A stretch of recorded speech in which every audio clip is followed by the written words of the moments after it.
Good morning everyone. Next topic है आपका रक्त मोक्षण। सारकर मुद्राग में करना हमारी पहले बात हो चुकी थी। आज बात करते हैं रक्त मोक्षण की।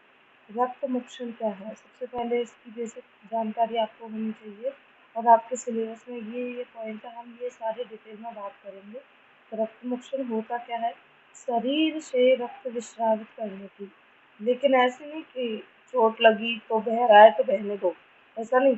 चिकित्सकीय स्वरूप में, जैसा अगर आपको वैद्य ने डॉक्टर ने रिकमेंड किया है उस स्वरूप में, चाहे वो रक्त मोक्षण करा के हो, चाहे श्रृंग से हो, चाहे शिरावेद से हो, किसी भी स्वरूप में अगर शरीर से रक्त विस्रावित किया जाता है तो उस प्रक्रिया को हम रक्त मोक्षण कहते हैं। अष्टविध शस्त्र में हमने एक कर्म पढ़ा था विस्रावण, तो वही रक्त विस्रावण या रक्त मोक्षण सेम ही प्रोसीजर होता है। इसके सिनोनिम क्या क्या होते हैं? अवसेचन, रक्तावसेचन, शिरोमोक्षण, सॉरी शोणित मोक्षण या रक्त निर्हरण, ये सारे इसके क्या हैं?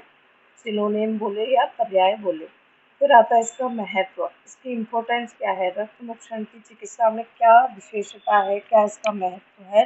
तो जिस प्रकार, देखना सुनना ध्यान से, जिस प्रकार काय चिकित्सा में बस्ती चिकित्सा का अर्थ भाग्य सच बात बोली जाती है, क्योंकि जो 80 प्रकार के नानात्मक रोग हैं इस दुनिया में, ज़्यादातर विकार जो है वो वायु के कारण होते हैं, क्योंकि 80 विकार हैं वो नानात्मक हैं, किसके? वात के। ठीक है, और वायु की श्रेष्ठ चिकित्सा क्या है? बस्ती। इसीलिए काय चिकित्सा में बस्ती चिकित्सा को अर्ध चिकित्सा कहा गया है। उसी सम्यक, उसी के समान शिरावेद संपूर्ण शल्य चिकित्सा का अर्धभाग है। इम्पोर्टेंट लाइन है, काय चिकित्सा में चिकित्सा का अर्धभाग जो है वो बस्ती को कहा जाता है, और जो शल्य चिकित्सा है वहाँ शल्य चिकित्सा का अर्धभाग किसको कहा जाता है? शिरावेद को या रक्त मोक्षण को कहा जाता है। फिर दूसरी बात आती है, स्नेहन चिकित्सा कर्म द्वारा व्याधि शीघ्रता पूर्वक शांत नहीं होती है। जैसे आपने स्नेहन कराया, स्वेदन कराया, व्याधि जल्दी ठीक नहीं होगी। लेकिन अगर आपने शिरावेद करवा दिया, रक्त मोक्षण करवा दिया, संजालाभि जलौ का ये सब करवा दिया, तो व्याधि शीघ्र ही शांत हो जाएगी, क्योंकि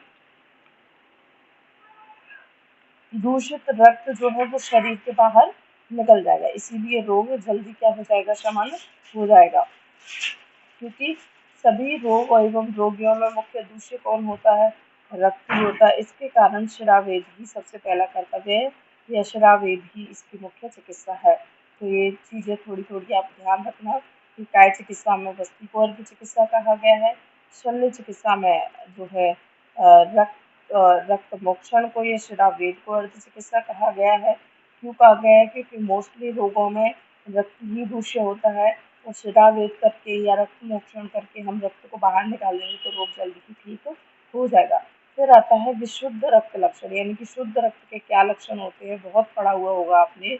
इंद्र गोप प्रतिकाशम संहत असंहतम अविवर्णम च प्रकृतिस्थम जानियात, यानी कि जो वीर बहुटी होती है, इंद्रगोप होता है, उसके समान रेड कलर लिए होता है।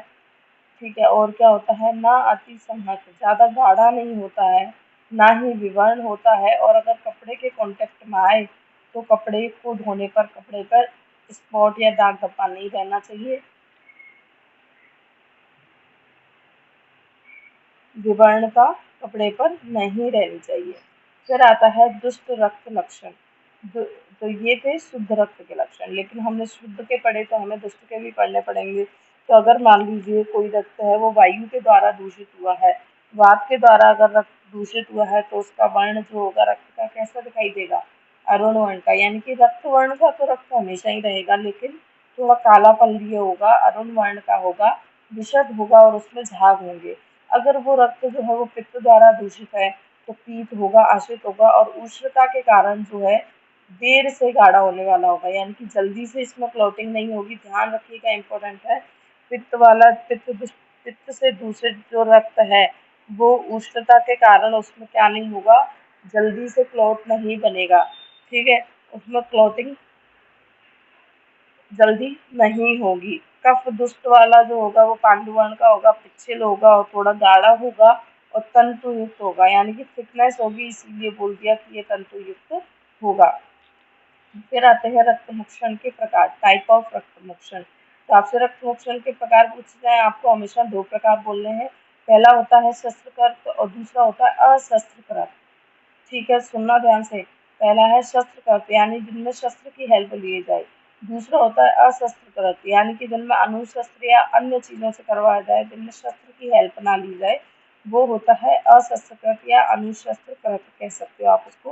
तो दो टाइप का है रक्त मोक्षण, हमेशा दो टाइप का है, इतने टाइप नहीं बताने आपको।